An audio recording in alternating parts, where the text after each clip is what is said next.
Chapter 1. My friend sighed and said, "Turns out a woman can change her heart in just a year." They were all upset on my behalf. Today was my welcome home banquet. After being abroad for a year, I practically rushed back without stopping. But they told me Emma had a new boyfriend. When I saw that man, I felt an indescribable ache in my heart. The first time I saw him was in a photo. It was sent by Emma when I had just left for abroad. She said, "I thought it was you." I joked with her, "What, you miss me?" She replied, "Yeah, I miss you." I called the wrong person and he looked so confused. The back view in the photo looked so much like mine. Later one day, Emma suddenly told me, "Let's just be friends." I asked why. She said, "I'm afraid you'll waste time on me and delay your studies. We can talk when you come back." Because of this, I worked day and night to finish my thesis and ended my studies abroad. But it wasn't until tonight that I found out she had a boyfriend. His name is Vincent. He's Emma's senior. Chapter 2. While we were talking, Emma walked back from the restroom arm in arm with Vincent. Her lips were swollen, and she had just reapplied her lipstick, as if trying to cover something up. Her eyes were watery. Everyone exchanged knowing looks. She had been gone for so long. Couldn't have just been a simple trip to the bathroom.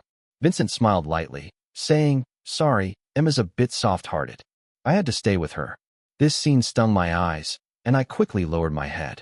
The people who were still supporting me just moments ago suddenly changed their tone, saying, "Spoiling your wife, we get it. It's only right." One of Emma's friends joked, "Emma, you have to treat Vincent well. Look how considerate he is. He's always been there for you when things were tough." A warm-hearted guy like him is hard to find, much better than someone who runs away to the other side of the world. I silently sipped my tea, feeling a bitter taste in my mouth. To them, it seemed like I had abandoned Emma, but only Emma knew why I had gone abroad to study in a foreign land. Vincent noticed me and, with a teasing tone, said to Emma, "He really looks a lot like me. I'm not his substitute, am I?" Emma pursed her lips and replied, "Stop making stuff up. Look at him, all messy. He's nothing like you." Vincent's eyes glinted with amusement, and he laughed even more, as if he found her reaction adorable. He said, "Keep it down. You really do have a sharp tongue." The conversation shifted, and people started talking about me. Someone asked, "I heard you finished a 3-year course in just 2 years. I also heard you were hospitalized recently. What happened?" My smile was somewhat forced as I replied, "I was just in a rush to come back, didn't have time to eat, had some stomach issues. But it's nothing. Just need some rest." Everyone subtly observed Emma's reaction. She had her head lowered, focused on eating the crab meat that Vincent had peeled for her. She looked like she didn't even hear the conversation. Come to think of it, I had been with Emma for more than 8 years. From kindergarten, when she'd wait by the window to pack my school bag, to high school, where we were still so innocent and naive, and then through university. We had been together for so long. Emma, the rich girl, had gone from waiting for me under my office building after work to becoming a constant presence in my life, like a loyal stone waiting for her husband. Everyone thought we would be together forever. But now, Emma was wearing a new couple's ring, holding hands with another man. Vincent's curious eyes kept scanning me. Just when everyone thought we would let things be, he suddenly asked, "Hey man, how did you and her break up?" The room went silent. Emma pouted and said, "I've told you before, why ask again?" Vincent chuckled, "I just wanted to get to know you from a different angle." I turned my eyes away and answered casually, "People changed out like their tastes. Isn't it normal that she likes you now?" He glanced at Emma. A tinge of guilt flashed across his face. He said, "I didn't mean anything by it. For the first time tonight, Emma looked at me. Her gaze was cold, and her tone carried a faint warning as she said, "Michael, don't do this to her." Even my simple responses seemed like a provocation toward Vincent. This atmosphere made me uncomfortable. I put down my napkin and stood up, saying, "Excuse me, I'm going to the restroom." Leaving the private room, I felt completely drained, as if all my energy had been sucked out. No one had told me she had found someone else. Just 2 months ago, I sent Emma a message saying, "I'm coming back to China." She had replied, "Welcome back." In the restroom, there was an odd, ambiguous scent in the air. I leaned against the sink, turned on the faucet. My emotions were so suffocating that I wanted to vent them out, but I knew they were just a normal couple now. Once you break up, there's no reason to linger. Suddenly, the restroom door opened. A voice came through. "Sorry, Emma left her lipstick here. I'm just coming to get it." It was Vincent. He saw me in a vulnerable state, stood frozen for a while, then stammered awkwardly, trying to cover up. Ah, we didn't do anything. The tissue in the trash can, the lipstick on the counter, the handprints on the mirror. Too big, too small. All of these were reminders of what had happened. But he still insisted on ripping the curtain open, making it even more awkward for me. I took a deep breath, moved aside to give him space to take the lipstick. Vincent, however, stayed in front of the mirror inspecting the sink. He sighed. We were in a rush earlier. I'm the kind of person who's a bit careless. I don't even know if I broke something. Then, he looked up at the mirror and, with some regret, said, Bro, do you have any tissues? I want to wipe off the marks. It'd be so embarrassing if someone saw this. He kept acting regretful, but was firmly declaring his ownership. I said nothing and turned around, walking out. Chapter 3. When Vincent entered the room behind me, he looked defeated, like he had been humiliated. Emma hurriedly pulled Vincent's arm, inspecting him closely and furrowing her brows. She asked Vincent, What did Michael say to you? Did he bully you again? One of her friends stood up and said, Michael, don't be too much. Vincent and Emma have been through so much together. Why should he step aside just because you came back? These words finally ignited my anger. I gritted my teeth and asked, Have you said enough? She replied, What do you mean? I looked up, suppressing my trembling lips, and said, Don't you want to know what we talked about in the restroom? He just said that when he was with you in there, he was so rough that he left marks everywhere and needs to clean them up.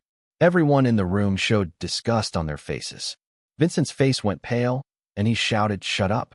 I was shaking with rage and said, Emma, if your Liu family didn't benefit from my research, you could scold me, but you have no right to. I clenched my fists, raising my voice. Miss Liu, do you understand what I'm saying? I exploded with anger in front of everyone. I slammed my chopsticks and smashed the bowl. Everyone froze in shock. Vincent stood there speechless, rooted to the spot. Emma, frightened, shrank into his arms, looking pitiful.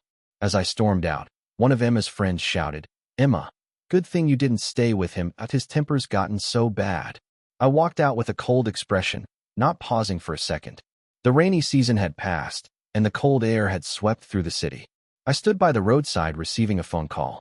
After picking up, there was a few seconds of silence. Then a soft and pleasant female voice came through the receiver, asking, Is everything going well? Suddenly, I felt like a dam had burst.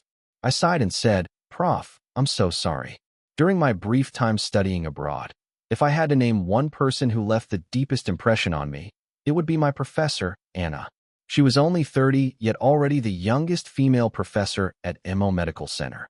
She was highly accomplished in the field of biomedical sciences. Once we had a fierce argument about my return to China. Anna had said in a very cold tone, Michael, I've always admired you, and while I shouldn't interfere with your personal life, you have such a bright future ahead of you. It seems foolish to end your studies early. Your research should not stop here. But I still came back with reckless courage. I hit a dead end. I had prepared myself to accept mockery. Anna said, I'm about to take off. Let's talk when I land. I asked, Where are you going? She chuckled lightly and said, There's an academic conference in your city tomorrow. She continued, Michael, everyone makes mistakes. You can choose to keep going down the wrong path or get back on track. I hope to see you there tomorrow. I looked at the night sky, imagining what she must have looked like when she said those words. Graceful, intelligent, elegant. I rubbed my throbbing temple, my voice hoarse. I understand, Professor. I rented an apartment in the city center, in the same neighborhood as Emma. At first, I thought it would bring us closer, but now it had become the most uncomfortable place for me. When Emma's friend called me, I was just pulling the curtains shut. It was a strange coincidence that from my window, I could see directly into Emma's living room. At that moment, there were two people standing by the window. Emma, like a willow branch, was leaning softly into Vincent's arms. The curtains swayed, their necks intertwined, sharing a tender moment. On the phone, Emma's friend was still ranting, saying, Michael, now that you've broken up, stop being so clingy. It's really pathetic. Just move out already and stop bothering them. Vincent is so much better than you. He's more considerate, more responsible, more composed. Think about where you fall short. Honestly, I wasn't interested in arguing with her, but if she insisted on being petty, I interrupted, You wouldn't happen to like Vincent, would you? She asked, "What are you talking about?" I replied, "You wouldn't happen to like your friend's boyfriend, would you? I saw them kissing. Do you want to see?" Emma's friend suddenly froze, and then, as if her shame had been exposed, she cursed, "Michael, are you crazy?" She angrily hung up, and when I tried to call back to say a few more words, I found that I had been blocked. It was so laughable. Chapter 4. The day of the conference, I ran into Emma and Vincent. Emma was at the conference because it concerned the fate of the Liu Group. Naturally, Mr. Liu had sent Emma to attend. And because my research with Professor Anna would directly determine the future development of the industry for the next few years, Vincent had his arm around Emma's shoulder, scanning the area. Then he said to me, "Bro, who did you come in with?" From his expression, it was clear that he thought I was just some overseas pretender. He probably thought that even getting into the venue was thanks to someone else's help. I ignored him, but he continued to provoke me. "If you have a new girlfriend, show her to us." "Congratulations. Really, Michael." Anna's voice suddenly cut through the tension. The next second, she arrived at my side. She softly said, "Hello, I'm Michael's supervisor. May I ask who you two are?" I turned and saw her delicate profile, just like before, cold and distant. She never interfered with others' personal matters, let alone greeted anyone. Worried that she might be offended by Emma, I quickly responded, "This is my ex-girlfriend and her current boyfriend." After hearing this, the soft look in Anna's eyes quickly turned into cold shards of ice. She softly said, "Michael, the meeting is about to start. Just like we agreed before, we need you to lead the way." This kind of occasion was nothing new for me. I was familiar with it by now. Emma, confused, asked, "Wait, what are you going up there for?" It was laughable. Liu Group had gained its foothold in the industry thanks to my research, but Emma didn't even remember what achievements I had made. She didn't even remember that my supervisor was a renowned overseas scholar who had been invited to this very conference. I didn't even look at her as I turned and walked away. Vincent, who had been silent until then, followed me, calling out from the audience. His voice calm. He said, "Bro, what are you trying to prove by doing this? That you're stronger than me? Don't think too highly of yourself." The lights of the conference hall cast a sharp line between us. I looked at his face, which twitched slightly from his forced smile, and said each word deliberately. "Kid, did you lose your mind?" As soon as the words left my mouth, the lights in the hall went out. A brilliant spotlight shone down from above. I stood in the light, unable to see Vincent's expression. As Anna had said, everyone makes mistakes. Maybe I was blinded by some foolish impulse. Maybe I was too naive.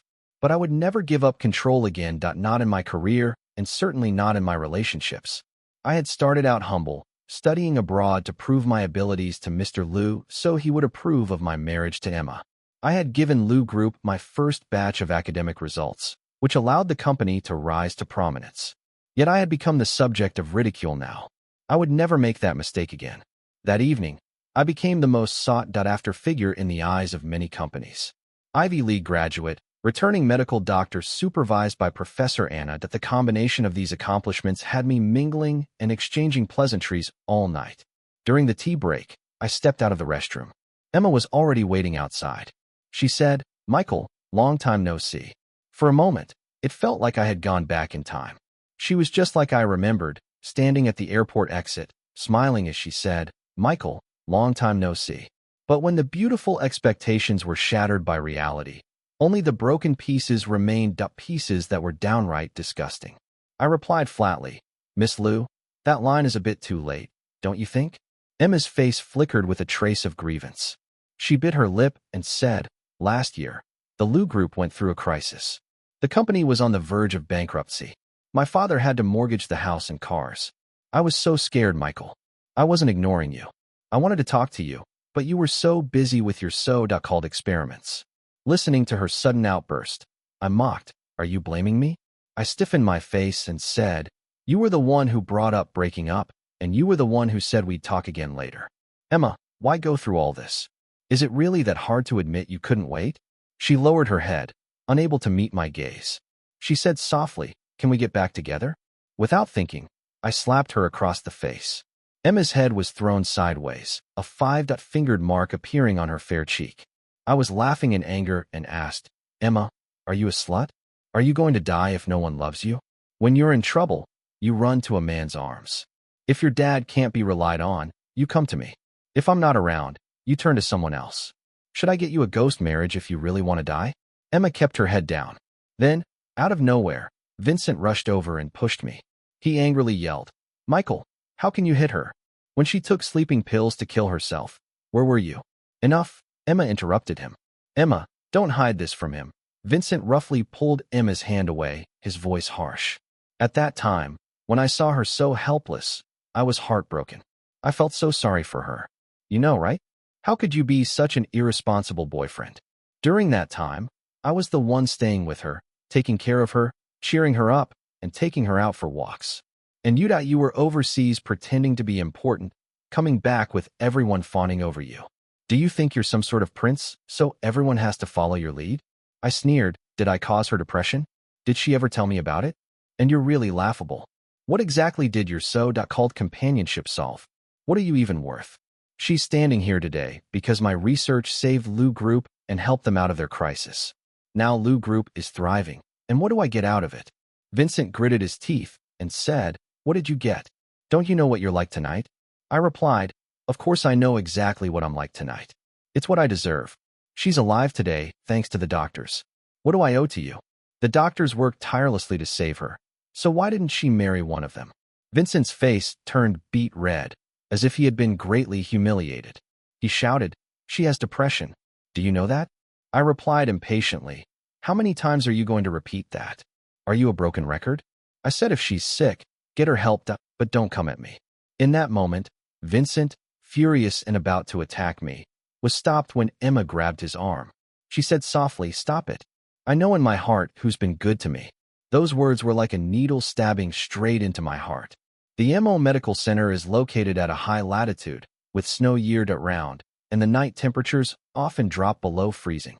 I worked tirelessly, moving between the lab and dorm under the cold all night long. 2 years of hard work went into research that I gave to the Lu family for Emma. She said she knew in her heart who treated her well. I was beyond furious. I gritted my teeth and said, "Emma, a dog has eaten your conscience." Emma ignored me and, holding Vincent's arm, softly said, "Vincent, let's go home." Chapter 5. When I pushed open the glass door to the rooftop, it made a bit of a loud noise, startling a few people who turned to look at me. Anna was already sitting there. She tilted her head and said, "First time seeing you lose your temper." I rubbed my forehead, trying to suppress the frustration, and said, "Just ran into some trouble. Nothing major." Anna blinked, sizing me up from head to toe. She said, "It's fine. You don't have to hold it in." I turned my gaze towards the city nightscape. The lights were scattered like stars, and the traffic was endless. A gentle breeze brushed against the collar of my shirt, and the noise slowly faded away. "That bitch Emma. What the hell? She's so shameless." I suddenly cursed out loud. Anna smirked, handing me a glass of wine. I clenched my trembling fist, took the glass, and downed it in one go. Anna's voice softened. "Do you remember the first time you came to my lab?" I scratched my head. "Yeah, I made a mess of everything and even made the senior cry." Anna rested her cheek in her hand. "I know your studying abroad wasn't voluntary. According to tradition, I would have kicked you out." She paused, then said seriously, "But later you blended in so well that I couldn't refuse your application. Everyone has their own path to walk. You can't stop someone from getting off halfway, can you? Michael, you don't belong here." I sat in the wicker chair, staring blankly at Anna. I said, "Professor, I thought you were going to tell me to think it through." She never pried into anyone's personal matters. This was probably the most personal thing she had ever said to me. Anna's almond-shaped eyes locked on mine, staring seriously for a while, her expression unreadable. Suddenly, the wind picked up. She softly spoke again, looking down. "Sorry, I have my selfish reasons." Those words got swept away by the wind, the tip of them brushing against my heart. I shivered slightly. The academic conference ended before 10 o'clock. When I walked out of the conference hall holding my briefcase, I noticed a crowd had gathered in front of the door. There was a faint smell of ash in the air. As I stepped down the stairs, I saw that someone had placed a fire pit in front of my car. The flames had just gone out, and several photos were lying in the pit. Only half a face remained, burned beyond recognition. It was my photo. The crowd around me started discussing. Who did this? Such bad luck. This is like cursing someone to death. On the windshield and the body of the car, someone had written in bold red paint, "The bastard deserves to die." The culprit had chosen the brightest red, writing it several times across the front windshield and the car body. As people realized I was the car's owner, they started pointing at me. Someone said, "He looks like such a decent person, but he's hooking up with other people's wives." No surprise. Actually, there are quite a few people like him. They seem so proper, but they're actually hypocrites. People like him don't even deserve their achievements. Blood rushed to my brain instantly. Even though I had good manners, I couldn't tolerate having dirt thrown on me again and again. Through the crowd, I caught sight of Vincent's calm and courageous gaze. Where did he get the courage and confidence from? I pushed through the crowd and charged straight towards him. Vincent didn't expect me to act so quickly. He froze in place. The next second, I grabbed him by the collar, yanked him over, and slammed his face onto the car glass. I spoke coldly, "Clean it up." He was stunned for a moment, and after a brief silence, he started struggling. He shouted, "Let go of me. What are you doing?" I gritted my teeth and said, "What do you think I'm doing?" My fingers turned white as I held him down, and with my free hand, I dialed the police. The commotion attracted many onlookers, but before I could call, Emma's scream came from behind the crowd. "Michael, let him go." The urgency in her voice was something I had never heard before. Just as she got close, I kicked over the fire pit. The ash flew up, covering her. I snapped, "Where did my photo come from?" Emma didn't answer directly. Instead, with a calm yet defiant look, she said, "Hitting people is illegal. Do you believe I'll call the police right now?" I was speechless. Vincent quickly shouted in a trembling voice, "No, don't call the police." "Emma, who are you really helping here?" I sneered. "You plan to act all righteous and send Vincent to jail, right?" Emma froze for a moment, her brows furrowed. "Michael, use some reason. Why are you acting like a madman?" I asked. "Want to see something even crazier?" I took out the recorder and pressed play. A recording of me and Emma started playing. I said, "Emma, is it really that hard to admit you can't wait any longer?" She replied, "Can we get back together?" I asked Emma, "Are you a slut?" Emma's pupils dilated, and she nervously looked at the dazed Vincent. She said, "Vincent, it's not like that." I didn't mean it like that.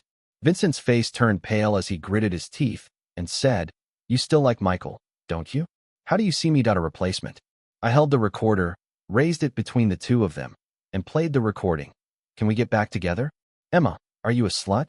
Can we get back together? Emma, are you a slut?" Vincent finally broke down. He screamed, grabbed the recorder, smashed it to pieces, shoved Emma away, and turned to leave. Emma, injured, stood up, choking back tears. "Michael, you're so heartless." She finished speaking, crying as she chased after him, leaving behind a mess and a crowd that had gone as silent as rabbits. I scanned the crowd, said nothing, and got into the car. After a while, I covered my eyes and sighed deeply. Chapter 6. The surveillance camera at the entrance captured the entire process of Vincent damaging my car. Not only did he vandalize it with paint, but he also hammered a few dents into the hood.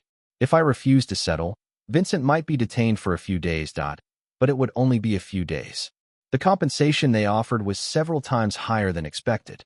I sat in the mediation room across from Emma and a furious Vincent. Vincent angrily signed the settlement agreement and handed it to me. The police officer said, "Mr. Ito, the parties involved have requested an apology from you." Vincent glared at Emma, gritting his teeth and saying, "I will never apologize." "Emma, maybe I'm not as important as your childhood friend. I can't stop you two from being together, but I have my own pride as a man. I will never bow to him." I was speechless. I said flatly, "Are you out of your mind? She and I ended things long ago." Emma pouted and then looked at me. "Michael, I've given you the money. Why are you being so petty? Why can't we just let this go?" I smiled. "Let it go? Since when does the victim decide that?" I pushed the settlement agreement back and said generously, "All right, let's just let it go. Add double the compensation, and I'll let it go." Emma's face turned red. She bit her lip. "You," I interrupted, "what? If you're going to be petty, you might as well make it worth something." Vincent slammed his fist on the table. "What? Just money? Find out Lou's family has plenty of money." Emma was silent. In the end, they readily agreed. Miss Lou wasn't short of money. After all, that the Lou family had made a fortune off my work. But at this point, I didn't care. Money was enough. As I walked out of the police station, Vincent, holding Emma, looked at her with eyes full of regret. I'm sorry, I acted impulsively. Emma tugged at his sleeve and said, It's not your fault. It's all my fault for trusting the wrong person. I never expected him to be so vicious. It was raining outside. I stood under the eaves, staring at the curtain of rain, lost in thought for a long while. Honestly, it felt pretty meaningless. Over 10 years of affection, all gone in a matter of days. I frowned as my phone buzzed with a message. I opened it and froze in place. The message read, I told you Vincent and Emma had something going on. A friend of mine found Vincent's Weibo. Here's a photo he posted last year during May Day. You and Emma probably hadn't broken up then. The photo showed Vincent in a bath towel, looking smug. He was holding a phone with his right hand, taking a selfie in the hotel mirror, while his left arm was wrapped around the slender waist of a woman wearing a mask. The caption read, Met up with a junior, ready to party until dawn. Hello. There were some enthusiastic comments. Nice bro. Been watching you two all the way. Go for it, big bro. Your wife's got a great figure. Vincent replied, Of course that my wife can even do a split. I held the phone, the mist seeping into my bones. My hands and feet were ice cold. At the time, I had only been abroad for less than a year, and I hadn't even produced any results. Emma was already hooking up with Vincent. Later, the Lou Group took my work and became the industry's top player. How dare she? Emma called out from behind me with a cold tone. Considering we've known each other for so many years, you should consider collaborating with Lou Group. I took a step back, distancing myself from Emma. A wave of intense nausea rose from my stomach. I used all my strength to steady my voice and calmly said, What if your boyfriend comes here barking like a dog? Vincent was about to lash out, but she quickly pulled him back and said, He won't. From now on, we'll only talk business. He won't bother you. Interesting that she still had the nerve to talk to me about business. Before today, I just wanted to erase everything with her, but now I've changed my mind. I want to send her into the abyss. The rain was still falling. The sound of the soft rain was almost hypnotic. Michael, Emma called my name.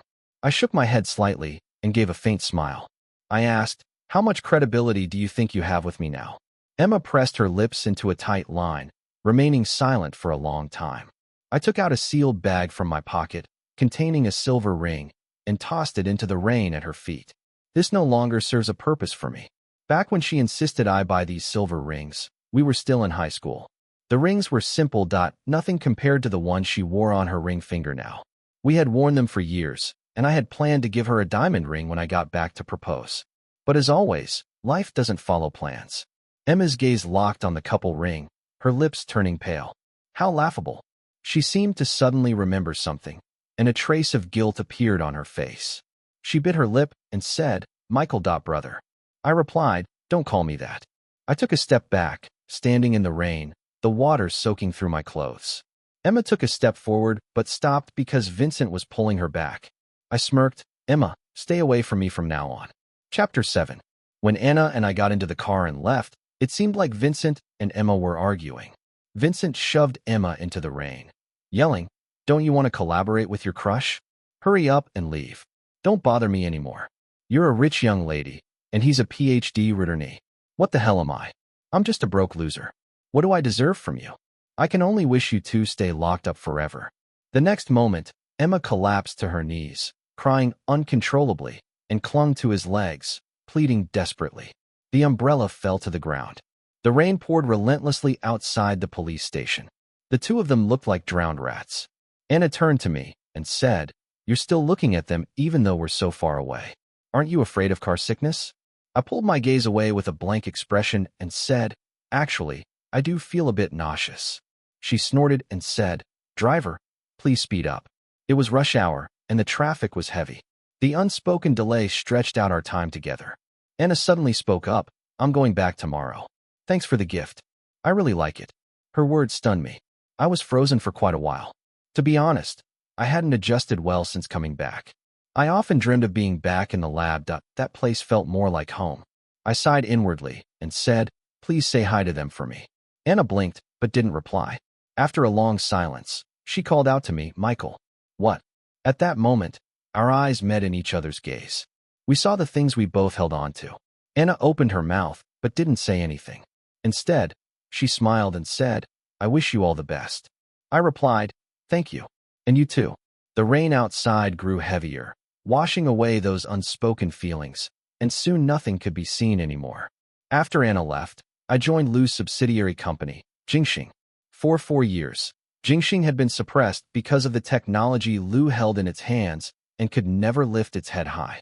On my first day at work, I saw a familiar face. How is it you?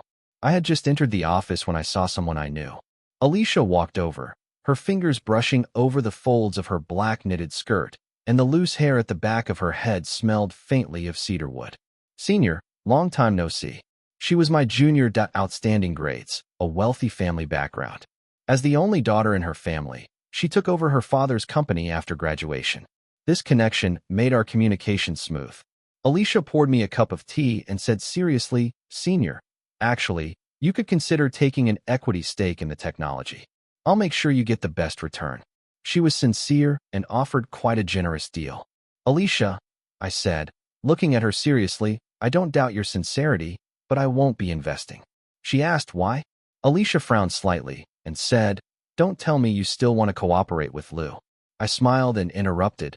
Everyone wants to make money, but it's just not the right time. Alicia, do me a favor. Chapter 8. Recently, Vincent's social media updates had been frequent. Visited my future father. In law today. I asked if I needed to prepare anything, and Emma said she'd help me. With a wife like her, what more could I ask for? Haha. My father. Law is very pleased. I don't need to work hard anymore. Many people in the comments section were teasing him. Are you about to achieve financial freedom? Others commented, laughable.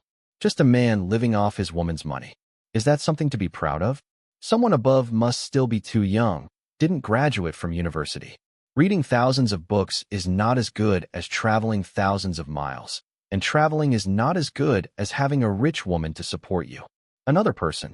So what if he's living off her? Suggesting Ito, the millionaire, should write a guide for how to live off women. In this kind of praise and attention, Vincent flaunted his life day after day.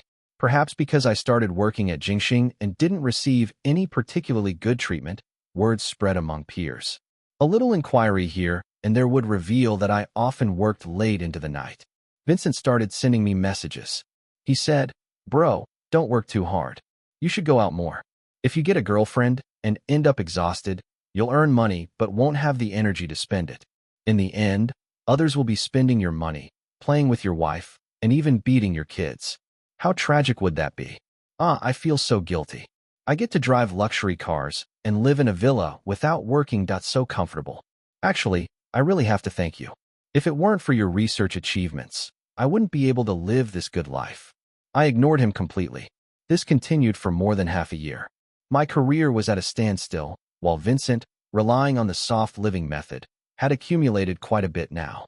Whenever friends talked about him, they all praised him, saying he had some real skills. I gradually faded from everyone's attention.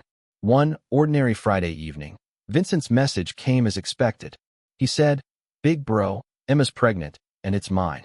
Thanks to your hard work, Lu's made money, and now I'm going to win the rich beauty and reach the peak of my life. Are you happy? Jealous? He also sent a grinning emoji. I had explained to him many times that I had nothing to do with Emma, but he didn't believe me. Honestly, over the past 6 months, Vincent's mental state had taken a strange turn. Originally, he wasn't part of my plan. I had even warned him several times not to bother me again. But sadly, kind words can't convince a stubborn ghost. A few minutes later, he bombarded me with messages. He said, Don't you understand human speech? I'm going to be a dad. Why are you still bothering Emma? Emma is my wife. If I find out you're secretly meeting her again at night, I'll gladly live stream me beating you up. At the time, I was sitting across from Emma. I asked, Are you pregnant? Emma took a sip of red wine and frowned at me. Yes. I smiled. You should drink less wine. It's not good for your health. She nodded and continued reading her documents, pursing her lips in silence.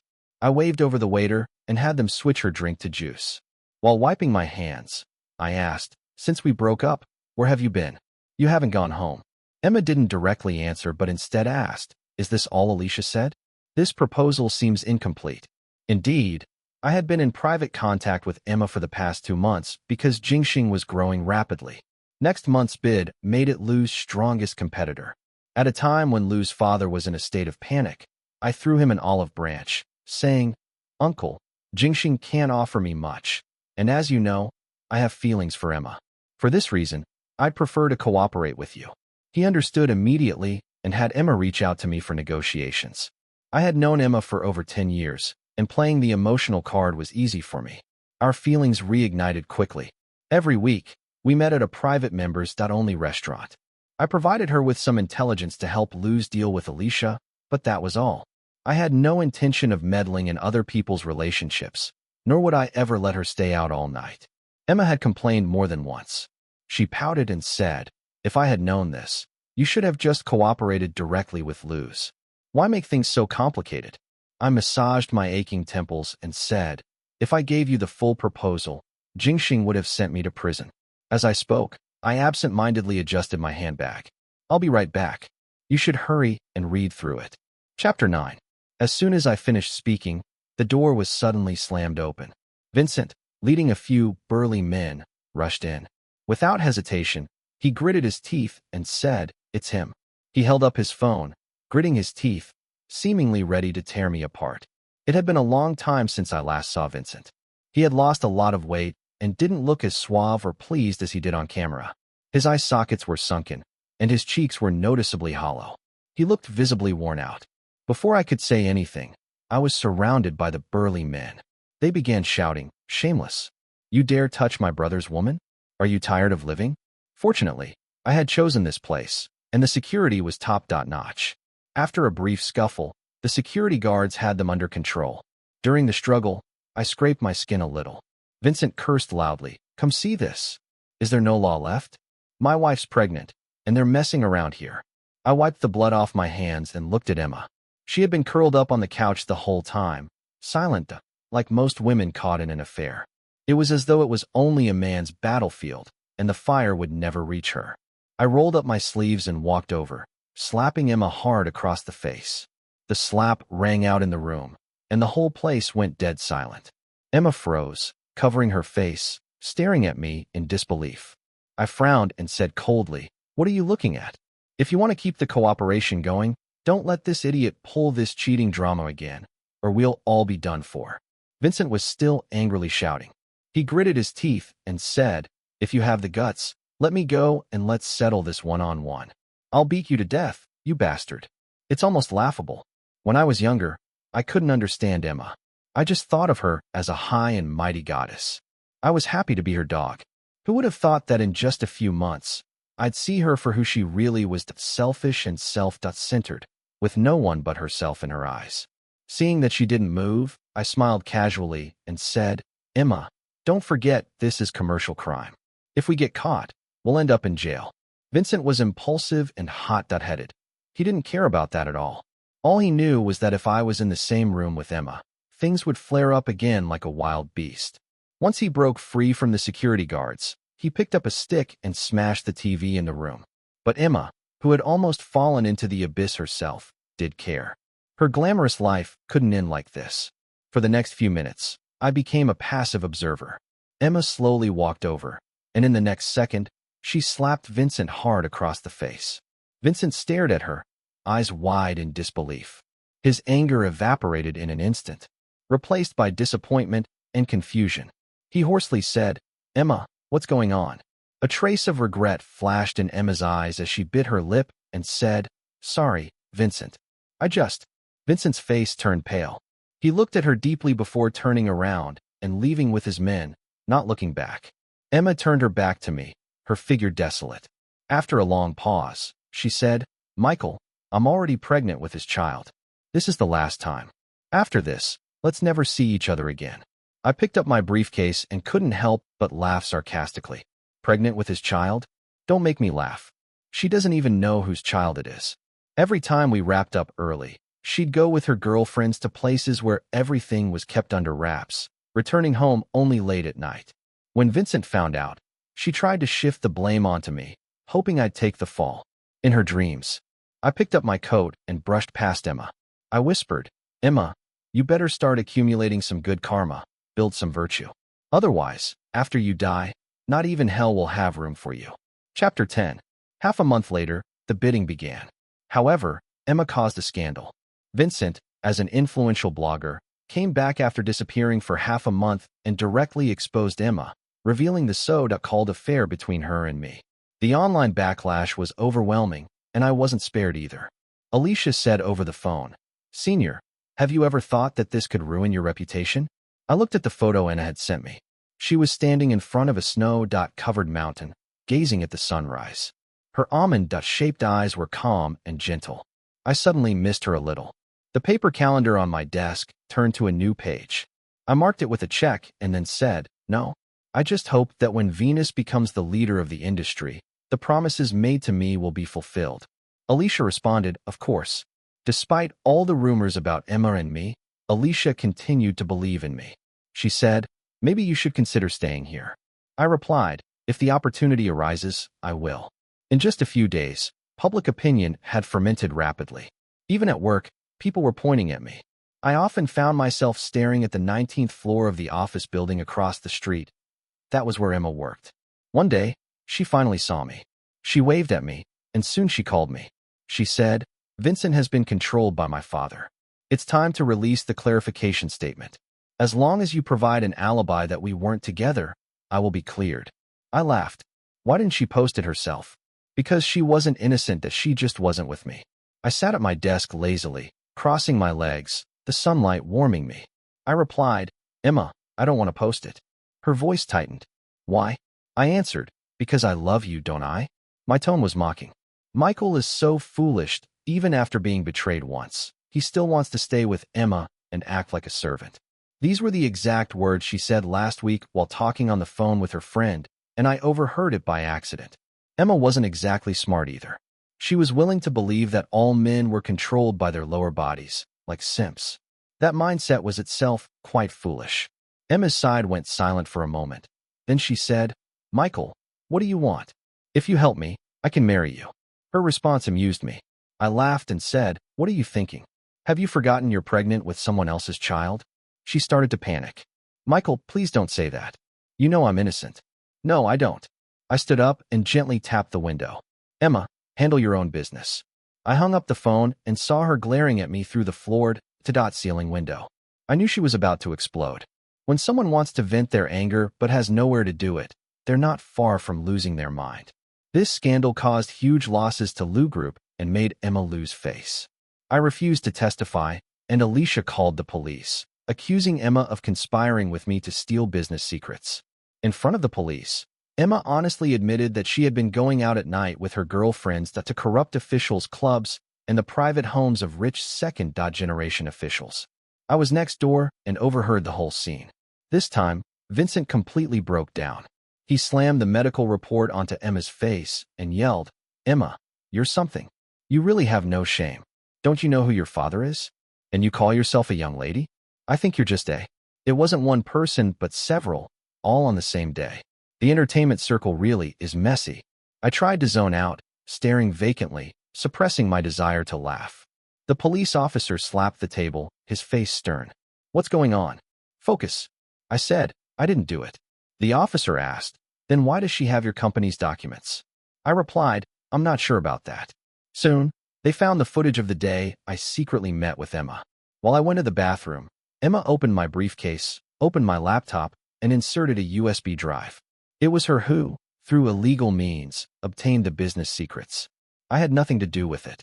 I was released without charge. It was raining again, as usual. It seemed like it always rained whenever I came to places like this. I preferred snow. Alicia was standing by the door, waiting for me with a look of amusement on her face. She laughed. "Senior, I really didn't know Emma was so messed up privately. It's outrageous. I would have thought she was filming a movie." Halfway through her laugh, she stopped and said, "Senior, can I ask, have you had a medical checkup?" I smiled and said, "Don't worry about me. You should think about how to make money. When I first entered medical school, the teachers told us to check for infectious diseases before getting involved with anyone. So for all these years, I had never rushed into the next step with her, instead avoiding a disaster." Vincent got seriously ill and was completely drained. The poor guy was slumped on a public bench, lost and disoriented. I didn't want to deal with him, but as I passed by, he called me. He asked, "How come you're fine?" I looked down, sighed, and handed him a business card from a friend in the infectious disease department. Stay strong. When Emma gets out, you'll have to support her. I choked up. You'll need to take care of her. Then I covered my face, quickly turned, and walked toward Alicia, who was laughing hysterically behind me. I heard Vincent's furious scream that he almost hit me. Chapter 11. My agreement with Alicia was that I would invest in the company with my technical expertise, helping her turn it into the industry leader. In return, she would help me sabotage Lou Group. But I never expected Alicia to show such sincerity. She gave me the real data. As a result, Emma caused a loss of $20 million to Venus. Her original goal was to get Emma sent to jail.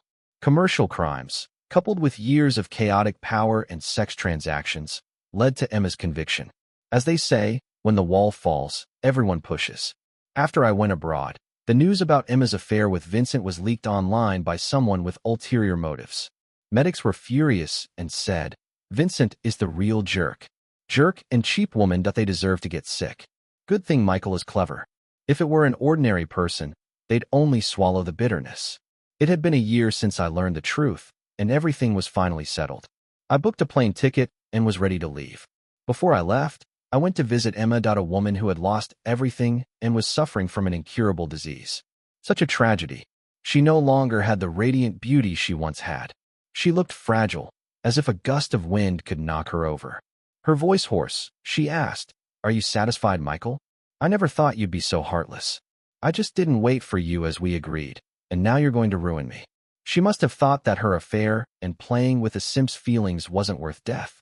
I couldn't help but laugh. I said, Emma, I'm also here to make money. What? Her eyes fixed on my face as she asked, What do you mean? I held the receiver close to my ear, enough for her to see every detail of my face. Then I raised my eyes and gave her a mocking smile. I laughed and said, I have to clean up the market. If Lou Group doesn't fall, how can I dominate the industry? How can I make money? Do you really think I'll be held back by feelings and fall apart? Emma's pupils reflected my broad smile. Feelings? It's just a game. Emma, you're not worthy of being my partner, so I'm sorry I have no choice but to get rid of you. These were probably the most terrifying words Emma would ever hear in her life. Her pupils widened, and she slowly slumped against the glass.